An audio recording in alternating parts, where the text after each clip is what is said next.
তোমরা যখন ইউটিউবে একদম নতুন কাজ করা শুরু করেছো, তোমার ক্যাটাগরির অন্য বড় চ্যানেলকে ফলো করবে, সে কিন্তু প্রচুর পরিমাণ ভিউজ নিয়ে আসছে তার ভিডিওর উপরে, কিন্তু তোমরা নিয়ে আসতে পারছো না। এর একটাই মূল কারণ, তোমরা ওয়াইটি স্টুডিওতে থাকা এই কয়েকটা সিক্রেট সেটিং কিন্তু নিজেরা ঠিক করে রাখোনি। এই সেটিং গুলো এলোমেলো করে রেখেছো, তাই তোমাদের ভিডিওর উপরে এইভাবে ভিউজ আসে। যদি ওয়াইটি স্টুডিওতে থাকা এই কয়েকটা সেটিং একদম ঠিক করে নিয়েছো প্রপার ভাবে, তারপরে দেখবে তোমার ভিডিওতেও কিন্তু প্রচুর পরিমাণ ভিউজ আসবে। ওয়াইটি স্টুডিওর ভেতরে থাকা কয়েকটা গোপন সেটিং, যারা নতুন ক্রিয়েটার তারা কিন্তু এই সেটিংটার ব্যাপারে জানে না, কিন্তু যারা পুরনো ক্রিয়েটার তারা কিন্তু জানে, আর তারা এই সেটিংটা অন করে রেখেছে, তাই কিন্তু তাদের ভিডিওর উপরে ভিউজ আসছে। আজকের ভিডিওতে তোমাদেরকে বলে দেবো ওয়াইটি স্টুডিওর ভেতরে এই সেটিংগুলো অন করবে কিভাবে। তো এর জন্য আমি আমার ওয়াইটি স্টুডিও ওপেন করে নিচ্ছি। ঠিক আছে, ওয়াইটি স্টুডিও অ্যাপ এখানে ওপেন করে নিয়েছি।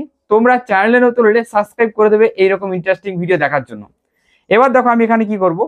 দেখো, কালকে একটা ভিডিও আমি এখানে আপলোড দিয়েছিলাম, যেটা কিন্তু গ্রেনারো S11 Pro মাইক্রোফোনের একটা আনবক্সিং করেছিলাম। তোমরা যারা নতুন ইউটিউবার, একদম নতুন ইউটিউব চ্যানেল চালু করতে চাও, তোমাদের যদি একটা মাইক্রোফোনের দরকার হয়, ওয়্যারলেস মাইক্রোফোন, তাহলে এরকম একটা গ্রেনারো মাইক তোমরা পারচেস করতে পারো।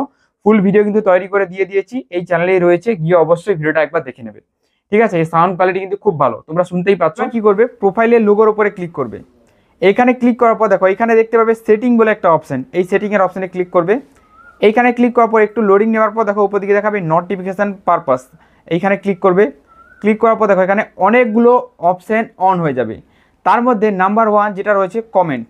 তো কমেন্ট এখানে দেখো ইম্পর্টেন্ট বা এখানে নন করতে পারো, আমি এখানে অল কমেন্ট করে রেখেছি, মানে যাতে প্রত্যেকটা কমেন্ট আমার কাছে আসে, তাই আমি অল কমেন্ট করে দিয়েছি। এরপর রয়েছে অ্যানালিটিক্স, অ্যানালিটিক্সটা অবশ্যই ইনেবল করে রাখবে, নইলে অ্যানালিটিক্সের ভেতরে অনেক জিনিস দেখায়। এরপরে কি রয়েছে অ্যাচিভমেন্ট, অ্যাচিভমেন্টের ভেতরে কি রয়েছে, যখনই কোনো নোটিফিকেশান আসে ইউটিউবে, তখনই এই অ্যাচিভমেন্টের বাটনটা অন করা থাকলে দেখাবে। কোথায় দেখাবে একটু দেখিয়ে দিচ্ছি। দেখো এইখান থেকে ব্যাক করে দেবে। ব্যাক করার পর দেখো এই যে নোটিফিকেশান, এখানে ক্লিক করলে কিন্তু যতগুলো অ্যাচিভমেন্ট আছে দেখিয়ে দেবে। দেখো অ্যাচিভমেন্ট বলে এখানে একটা অপশন দিচ্ছে, দেখো এখানে ক্লিক করলে দেখিয়ে দেবে। দেখো 1 সপ্তাহের মধ্যে আমি কী করেছি, 12 দিনের মধ্যে কী করেছি, 3 সপ্তাহের মধ্যে আমি কী করেছি, সব কিছু কিন্তু অ্যাচিভমেন্টের ভিতরেই দেখায়। ঠিক আছে, এরপরে কি করব, দেখো এরপরে আবার সেটিংয়ের ভেতরে চলে আসবো। আসার পর এখানে চলে আসবো। দেখো আসার পর পলিসি, এই যে পলিসি, এই পলিসির বাটনটাও কিন্তু অন করে রাখতে হবে। পলিসির বাটনের ভেতরে কি দেখায় দেখাচ্ছি, তার আগে দেখো আর্নিং সেকশনটা দেখে নাও। যাদের মনিটাইজ রয়েছে, মনিটাইজেশনের বাটনটা অটোমেটিক অন হয়ে যাবে। পলিসির যে বাটনটা রয়েছে এইখানে দেখতে পাবে। দেখো এখানে সেটিংয়ে ক্লিক করবে। ক্লিক করার পর দেখো এখানে নোটিফিকেশানে ক্লিক করবে, সরি এখানে ব্যাক করে দিচ্ছি, নোটিফিকেশানে ক্লিক করবে। নোটিফিকেশানে ক্লিক করার পর দেখো এখানেই দেখতে পাবে অ্যাচিভমেন্টের কাছেই পলিসি। পলিসির ভেতরে অনেক জিনিস রয়েছে, যেমন তোমার কোনো কপিরাইট চলে এলো, সেখানে কিন্তু নোটিফিকেশান চলে আসবে। স্ট্রাইক আসে, সেখানে বুঝতে পারবে যে কেন স্ট্রাইক এসেছে।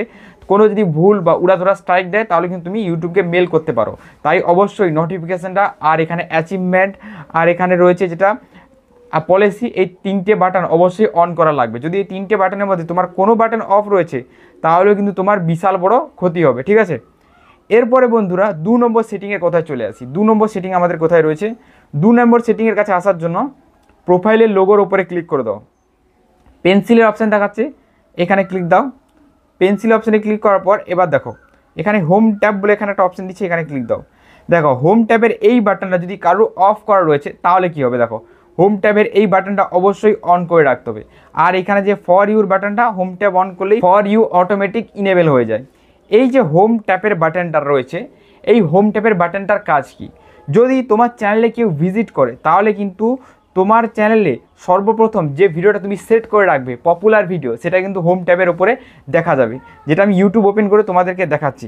দেখো এখানে প্রোফাইলের লোগোর উপরে ক্লিক করব, চ্যানেলের ভেতরে চলে আসবো, ভিউ চ্যানেলে চলে আসবো। ভিউ চ্যানেলে আসার পর দেখো এখানে একটু লোডিং নিচ্ছে। লোডিং নেওয়ার পর তোমাদেরকে দেখাচ্ছি যে ভিউ চ্যানেলে আসার পর এখানে কী হয়। দেখো চলে এলাম চ্যানেলের ভেতরে।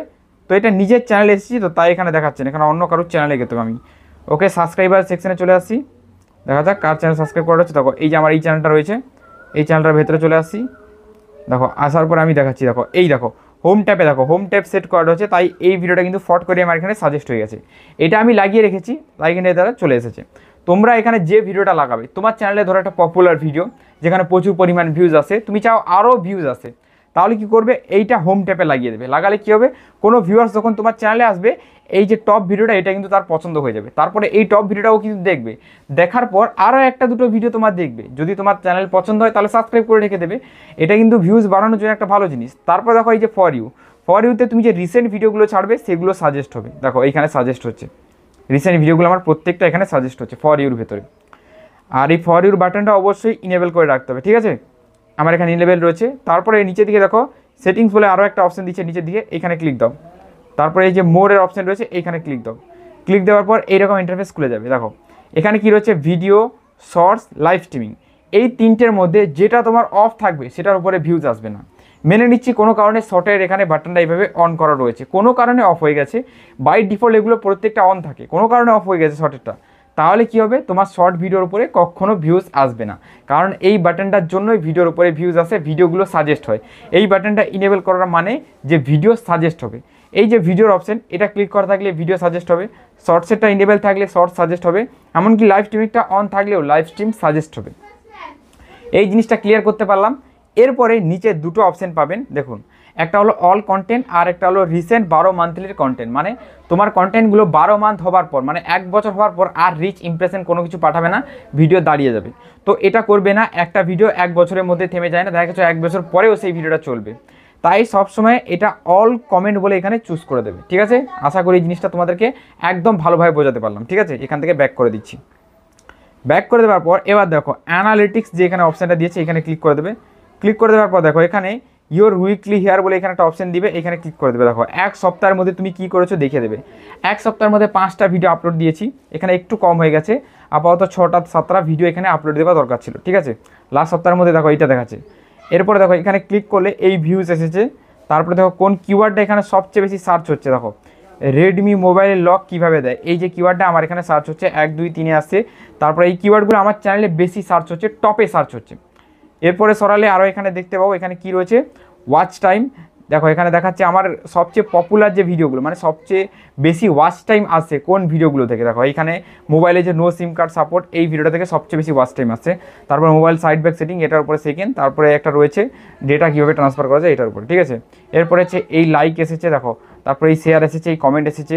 তারপরে এটা আর্নিং হয়েছে। তারপরে এখানে একটা গেম প্লে করতে বলছে, তো দেখো এখানে একটা গেম প্লে করে ডানের অপশানে ক্লিক করে দাও। আর এইটুকু প্রসেস তোমরা যদি ফলো করেছো তাহলেই কিন্তু তোমাদের কাজ এখানে হয়ে যায়, আর এখানে কোনো প্রসেস নেই। আর এই কয়েকটা বেসিক সেটিং, এগুলো কিন্তু একদম বেসিক সেটিং, যেগুলো অনেকের মোবাইলে অন থাকবে, আবার অনেকেই মোবাইলে অন থাকবে না। তো যাদের মোবাইলে এগুলো অন নেই তাদেরকে বলবো এগুলো একবার দেখে চেক করে জাস্ট অন করে নাও। তারপরে দেখবে কন্টেন্ট ভালো হলে কিন্তু অটোমেটিক ভিডিওর উপরে ভিউজ আসবে। এবার এই জিনিসটা ভাববে না তোমরা যে তোমাদের এই ভিডিওগুলো একদম বসে যাচ্ছে, এইরকম নয়। কোনো ভিডিও 1 বছর পরে গিয়েও ভিউজ আছে। আমার এইরকম অনেক ভিডিও রয়েছে যেগুলো 6 মাস পরে গিয়ে ভিডিওগুলো ভাইরাল হচ্ছে। তাই এটা তোমাদের ভাবার দরকার নেই যে ভিডিও কখন ভাইরাল হবে। তুমি ভালো কন্টেন্ট বানিয়ে যাও আর প্রোভাইড করে যাও। ভালো কন্টেন্ট যখন তোমার অডিয়েন্স পাবে, দেখবে অডিয়েন্স তোমার চ্যানেলটাকে সাবস্ক্রাইব করছে, তোমার ওয়াচ টাইমও কমপ্লিট হয়ে যাচ্ছে। 4000 ঘন্টা পূরণ করা সেই রকম কোনো ব্যাপার নয়, সবাই কিন্তু 4000 ঘন্টা পূরণ করতে পারবে, শুধু একটু সঠিক ট্রিক লাগিয়ে কাজটা করতে হবে। আর আজকের এই ভিডিওটা কিন্তু এই পর্যন্ত। চলুন গুড বাই, দেখা হবে একটা নতুন কোনো ভিডিওতে।